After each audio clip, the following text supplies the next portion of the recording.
Hey guys, Jonathan here again. And this lesson is entitled How to Hold Your Guitar. It sounds very simple, but I've noticed in my years of teaching, some people, not that they hold it incorrectly, but they make it harder than it is.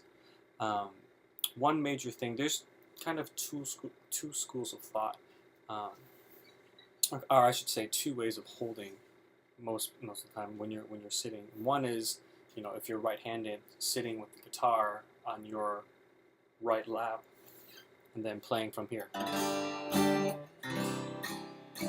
Um, I've had some students have a difficult time when they're starting with that.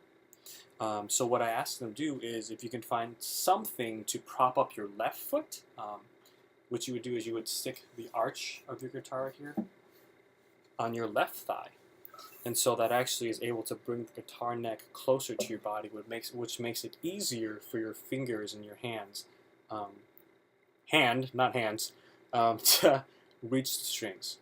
And this is actually a classical guitar position too, so it's actually really legit.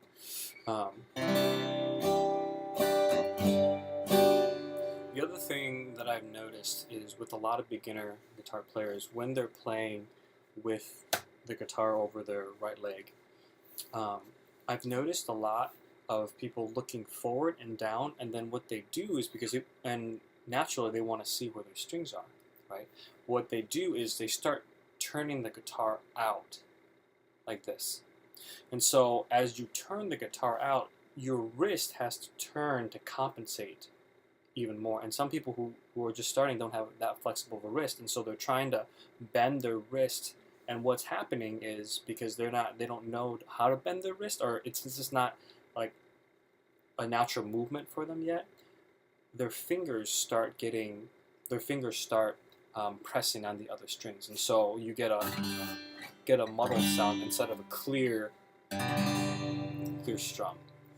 Um, that's kind of the major thing too. For me, I have a violin background, and so when I teach my students, I try to teach them with a straight wrist.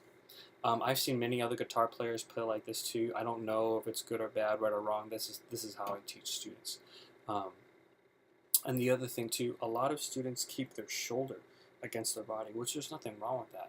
But I find if you're more relaxed, your shoulder will just naturally come outside of your body. And when you play, you want as a relaxed arm and a relaxed wrist as much as possible. That way, one your stamina will be greater, and there is that aspect of carpal tunnel that you want to protect from. But that's just me. This is my theories. That's how I taught people. So I hope you found this lesson useful, and I'll talk to you guys later. Bye bye.